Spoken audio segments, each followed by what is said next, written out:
ഈ കാണുന്ന വളഞ്ഞു തിരിഞ്ഞു പോകുന്ന റോഡിലൂടെ ഞങ്ങൾ കട്ടപ്പനയ്ക്കാണ് പോകുന്നത്.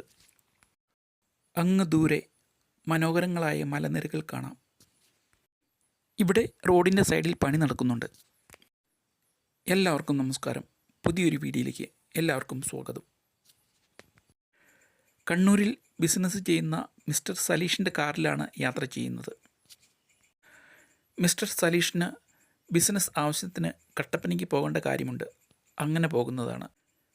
മിസ്റ്റർ സലീഷിൻ്റെ മറ്റൊരു ബിസിനസ് പാർട്ട്ണറായ മിസ്റ്റർ സലീം ഈ യാത്രയിൽ ഞങ്ങളോടുകൂടെ ഇല്ല. കട്ടപ്പന ഇടുക്കി ജില്ലയിലെ മനോഹരമായൊരു മലയോര നഗരമാണ്. എനിക്ക് പ്രിയപ്പെട്ട നഗരവും. ഈ നഗരത്തിലേക്ക് പണ്ട് പല പല ആവശ്യങ്ങൾക്ക് വേണ്ടി ഒത്തിരി യാത്രകൾ നടത്തിയിട്ടുണ്ട്. ആ കാര്യങ്ങളെല്ലാം ഓർത്തുകൊണ്ടാണ് ഞങ്ങൾ യാത്ര ചെയ്യുന്നത്. ഈ ഇടതുവശത്ത് കാണുന്നതാണ് saint Jerome's higher secondary school, Vellayamkudy. ഈ മേഖലയിലെ ഏറ്റവും പ്രശസ്തമായ വിദ്യാഭ്യാസ സ്ഥാപനമാണ് saint Jerome's higher secondary school, Vellayamkudy. ഇവിടെ നിന്നും കട്ടപ്പന ടൗണിലേക്ക് ഏകദേശം 4 കിലോമീറ്ററോളം ദൂരമുണ്ട്. ഈ റോഡിൻ്റെ ഇരുവശത്തും വളരെയധികം സ്ഥാപനങ്ങളാണ് ഉയർന്നു വന്നിട്ടുള്ളത്. ഇവിടെ അടുത്താണ് KSRTC ബസ് ഡിപ്പോ ഉള്ളത്. പണ്ട് ഈ റോഡിൻ്റെ ഇരുവശത്തും ധാരാളം കൃഷി ചെയ്തിരുന്ന സ്ഥലങ്ങളായിരുന്നു. ഇത് കട്ടപ്പന എന്ന മലയോര നഗരത്തിൻ്റെ വളർച്ചയാണ് ഈ സ്ഥാപനങ്ങളെല്ലാം കാണിക്കുന്നത്. വളരെയധികം വാഹന ഷോറൂമുകളും ഹോട്ടലുകളും ഹോസ്പിറ്റലുകളും അങ്ങനെ മറ്റനവധി സ്ഥാപനങ്ങളെല്ലാം ഈ റോഡിൻ്റെ ഇരു സൈഡിലും സ്ഥിതി ചെയ്യുന്നു. ഒരു 10 വർഷം കൂടി കഴിയുമ്പോൾ ഇവിടെ പൂർണ്ണമായും നഗരപ്രദേശമായി മാറും. കട്ടപ്പന ഗവൺമെൻറ് കോളേജ് ഈ നഗരത്തിൽ നിന്നും വളരെ അധികം ദൂരത്തിലല്ല സ്ഥിതി ചെയ്യുന്നത്. അതുപോലെ സെൻറ്റ് ജോൺസ് ഹോസ്പിറ്റൽ കട്ടപ്പന ഈ നഗരത്തിൽ നിന്നും വളരെ അകലത്തിലല്ല സ്ഥിതി ചെയ്യുന്നത്. ഇനിയും കുറച്ച് ദൂരമുണ്ട് നഗരത്തിലേക്ക് പ്രവേശിക്കാൻ.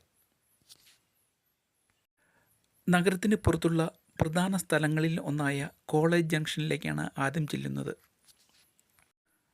അത് കഴിഞ്ഞാൽ ചെല്ലുന്നത് ഹൈറേഞ്ച് ജംഗ്ഷനിലേക്കും. ഹൈറേഞ്ച് ജംഗ്ഷനിൽ നിന്നും വലത്തോട്ട് തിരിഞ്ഞാണ് കോട്ടയത്തിന് പോകുന്നത്.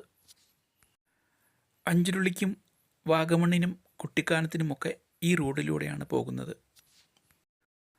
അങ്ങനെ കട്ടപ്പന നഗരത്തിലേക്ക് പ്രവേശിച്ചു. ഇടുക്കി ജില്ലയിലെ ഇടുക്കി താലൂക്കിലെ ഒരു പ്രധാന പട്ടണമാണ് കട്ടപ്പന. സമുദ്രനിരപ്പിൽ നിന്നും ഏകദേശം 900 മീറ്റർ ഉയരത്തിലാണ് ഈ നഗരം സ്ഥിതി ചെയ്യുന്നത്. ഹൈറേഞ്ച് മേഖലയിലെ പ്രധാനപ്പെട്ട വ്യാപാര വാണിജ്യ കേന്ദ്രമായ കട്ടപ്പന തൊടുപുഴയ്ക്ക് ശേഷം ഇടുക്കി ജില്ലയിൽ നഗരസഭ പദവി ലഭിച്ച രണ്ടാമത്തെ പട്ടണമാണ്. 2015 ഈ നഗരത്തിന് നഗരസഭ പദവി ലഭിക്കുന്നത്. 97% സാക്ഷരതയുള്ള പ്രകൃതി രമണീയമായൊരു പ്രദേശമാണ് കട്ടപ്പന. ഈ റോഡ് നേരെ പോകുന്നത് ഓൾഡ് ബസ് സ്റ്റാൻഡിലേക്കാണ്.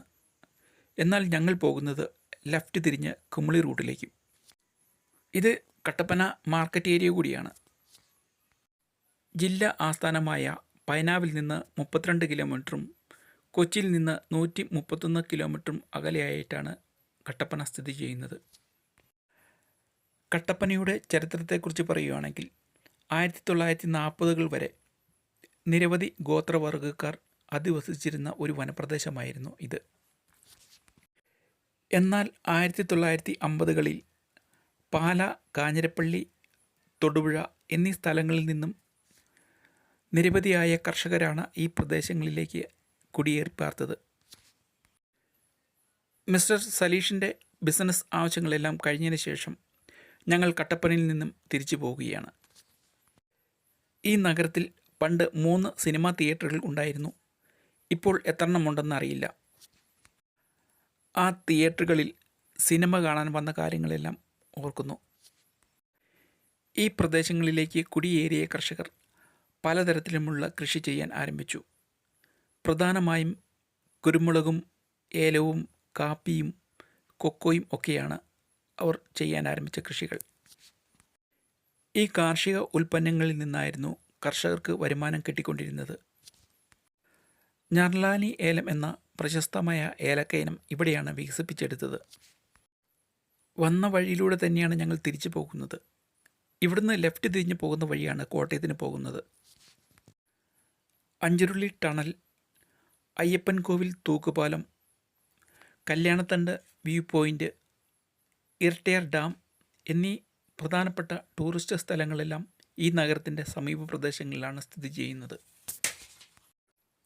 നഗരം വികസിക്കുന്നതോടൊപ്പം തന്നെ റോഡും വികസിക്കുമെന്ന് കരുതുന്നു. രണ്ട് സൈഡിലും മലനിരകളാണുള്ളത്. ഈ പ്രദേശത്ത് വളരെ അധികം ഷോപ്പുകളുണ്ട്. അതാണ് ഇവിടെ ഇത്രമാത്രം തിരക്ക്. ഇത് കട്ടപ്പനയിൽ നിന്നും വെള്ളയാംകുടിക്ക് പോകുന്ന റൂട്ടാണ്. കട്ടപ്പനയിൽ നിന്നും വെള്ളയാംകുടിയിൽ എത്തിച്ചേരാൻ വളരെ അധികം ദൂരമുള്ളതുപോലെ തോന്നിക്കുന്നു. ഞാൻ ആദ്യം പറഞ്ഞതുപോലെ 4 കിലോമീറ്ററിൻ്റെ അടുത്ത് ദൂരമേ ഉള്ളൂ അങ്ങോട്ടേക്ക്. ഈ ഒഴിഞ്ഞു കിടക്കുന്ന സ്ഥലങ്ങളിലെല്ലാം പിന്നീട് പുതിയ കെട്ടിട സമുച്ചയങ്ങൾ വരുമെന്ന് പ്രതീക്ഷിക്കുന്നു. വെള്ളയാംകുടി ഒരു നാൽക്കവലയാണ്. അതുകൊണ്ടാണ് ഇവിടെ ഒരു ട്രാഫിക് ജാം. ഞങ്ങൾ വെള്ളയാംകുടിയിൽ നിന്നും റൈറ്റ് തിരിഞ്ഞ് ഇരട്ടയാർ കൂടി പോകാൻ തീരുമാനിച്ചു. ഇപ്പോൾ കണ്ടത് വെള്ളയാംകുടി പള്ളിയും പള്ളിയുടെ പ്രദേശങ്ങളുമാണ്. ഇപ്പോൾ ഞങ്ങൾ മലയോര ഗ്രാമത്തിൻ്റെ ഭംഗി ആസ്വദിച്ചുകൊണ്ടാണ് പോകുന്നത്. ഈ റോഡിൻ്റെ ഇരുവശത്തും മനോഹരങ്ങളായ വീടുകളും അവയോട് ചേർന്ന് കൃഷിസ്ഥലങ്ങളും ഒക്കെ നമുക്ക് കാണാം. വളരെ ശാന്തസുന്ദരമായ പ്രദേശങ്ങളാണ് ഇതെല്ലാം. അവിടെ വലത് സൈഡിൽ ഒരു താഴ്വരയും ആ താഴ്വരയ്ക്ക് അപ്പുറത്ത് മലനിരകളും കാണാം. ഇതുപോലെയുള്ള മനോഹരങ്ങളായ പല ഗ്രാമങ്ങളിലേക്കും പോകുന്ന പല റോഡുകളും നമുക്ക് കാണാം ഈ റൂട്ടിലൂടെ യാത്ര ചെയ്യുമ്പോൾ. ഈ പ്രദേശങ്ങളിൽ വളരെ അധികം സ്ഥലത്താണ് ഏലം കൃഷി ചെയ്തു പോരുന്നത്. ഏലം നന്നായിട്ട് വളരുന്നതിനാവശ്യമായ നല്ല വളക്കൂറുള്ള മണ്ണും അനുയോജ്യമായ കാലാവസ്ഥയുമാണ് ഈ പ്രദേശങ്ങളിൽ ഉള്ളത്. അതുപോലെ തന്നെ കാപ്പിയും കുരുമുളകും ഒക്കെ വളരെ സമൃദ്ധമായിട്ട് വളരുന്ന സ്ഥലങ്ങളിലൂടെയാണ് ഞങ്ങൾ ഇപ്പോൾ യാത്ര ചെയ്തുകൊണ്ടിരിക്കുന്നത്. ഹൈ റേഞ്ചിൻ്റെ മാത്രം പ്രത്യേകതയാണോ എന്നറിയില്ല. ഒരു വീടും കുറേ സ്ഥലവും കഴിഞ്ഞതിന് ശേഷമാണ് അടുത്ത വീട് കാണാൻ നമുക്ക് പറ്റുകയുള്ളൂ. മറ്റ് കൃഷി ഇനങ്ങളായ തെങ്ങും വാഴയും കമുകും ഒക്കെ ഇവിടെ നമുക്ക് കാണാം. ഇവിടെ ഈ ഇടത് സൈഡിൽ പച്ച നെറ്റിനുള്ളിൽ കൃഷി ചെയ്തിരിക്കുന്നതാണ് ഏലം. ധാരാളം ശ്രദ്ധ വേണ്ട ഒന്നാണ് ഏലം കൃഷി. ധാരാളം നനയും വളങ്ങളും കീടനാശിനികളും ഒക്കെ വേണം. അതുകൂടാണ്ട് അധികം ചൂടും പാടില്ല. ജനസാന്ദ്രത വളരെ കുറഞ്ഞ പ്രദേശങ്ങളിലൂടെയാണ് ഞങ്ങൾ ഇപ്പോൾ യാത്ര ചെയ്തുകൊണ്ടിരിക്കുന്നത്. 100% കാർഷിക മേഖല കൂടിയാണ് ഇത്. പച്ചപ്പും ഹരിതാഭയും നിറഞ്ഞ ഹൈറേഞ്ചിലെ ഗ്രാമങ്ങളിലൂടെയാണ് ഞങ്ങൾ ഇപ്പോൾ യാത്ര ചെയ്തുകൊണ്ടിരിക്കുന്നത്. ഇത് ഇരട്ടയാറിലേക്ക് പോകുന്ന വഴിയാണ്. വളരെ അധികം ദൂരമുള്ളതുപോലെ തോന്നിക്കുന്നു. ഇരട്ടയാർ എത്താറായും തോന്നുന്നു. റോഡിൽ ചെറുതായിട്ട് തിരക്ക് തുടങ്ങി. ഇവിടെ റോഡിൻ്റെ സൈഡിലൊന്നും മലനിരകൾ കാണാനില്ല. വളരെ പ്ലെയിൻ ആയിട്ടുള്ള ഏരിയ ആണെന്ന് തോന്നുന്നു ഇരട്ടയാർ. അങ്ങനെ ഞങ്ങൾ ഇരട്ടയാറിലെത്തി. കട്ടപ്പനയ്ക്ക് സമീപം സ്ഥിതി ചെയ്യുന്ന പ്രധാന ഗ്രാമമാണ് ഇരട്ടയാർ. ഇരട്ടയാർ ഡാമിന് പേരുകേട്ട ഈ പ്രദേശം ശാന്തവും പ്രകൃതിരമണീയമായ ഒരു കാർഷിക മേഖലയാണ്. 1960 പണിത സെൻറ്റ് തോമസ് ചർച്ച് ഇരട്ടയാർ ഈ ടൗണിന് അടുത്താണ് സ്ഥിതി ചെയ്യുന്നത്. അതുപോലെ തന്നെ ഇരട്ടയാർ ഡാമിൻ്റെ ക്യാച്ച്മെൻറ്റ് ഏരിയയുടെ സമീപത്തുകൂടി പണിത റോഡിലൂടെയാണ് ഞങ്ങൾ ഇപ്പോൾ യാത്ര ചെയ്തുകൊണ്ടിരിക്കുന്നത്.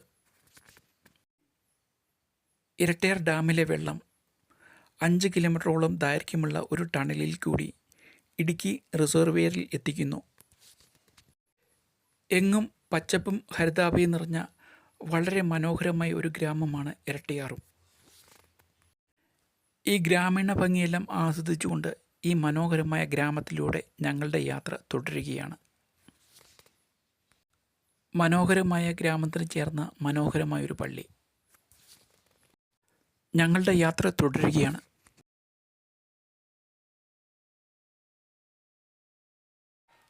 Thank you for